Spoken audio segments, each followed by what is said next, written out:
It's been almost 100 years since King Tut's tomb was discovered. And ever since, archaeologists and treasure hunters have been digging in the Egyptian desert. But as you'll see in this next video, one group found more than they were bargaining for. A group of treasure hunters is battling heavy winds in the Egyptian desert in search of lost pyramids.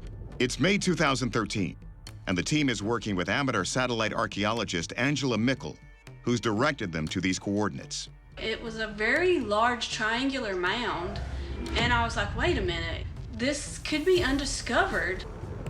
Suddenly the wind picks up, and the team is stopped in its tracks by the sound of a whisper in the air.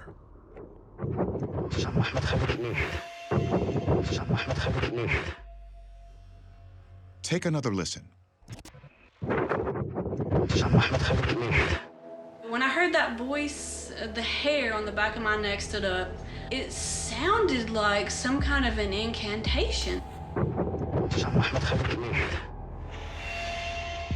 Did someone on Angela's team say it? They were like, oh no, we didn't put the voice on there. We don't know what it's saying. They also said they didn't think that it was Arabic. And I'm like, what could it possibly be? Could it be maybe an ancient Egyptian dialect? Could the whisper be an ancient curse? Journalist M.J. Banaya says that theory leads back to Howard Carter, the man who discovered King Tut's tomb in 1922. Locals warned Carter that he probably shouldn't be messing around in the tomb of a dead pharaoh. And sure enough, after Carter made his discovery, strange things started to happen. Members of Carter's team began to drop like flies. The tale goes that 6 people, including Carter's secretary and financial benefactor, died in the following years because of the pharaoh's curse. Is that curse what Angela's team recorded? Our analysis starts with audio expert Ben Gottesman. First question, is this really a voice or just wind? So here's wind, right? Which you can see is this extremely intense, low-frequency chunk. Now, here's the whisper.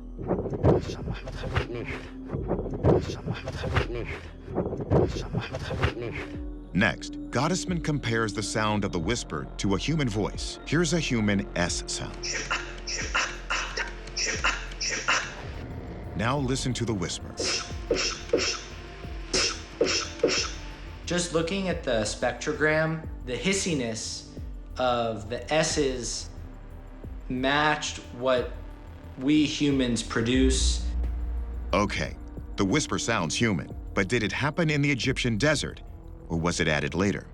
We turn to forensic analyst Michael Primo.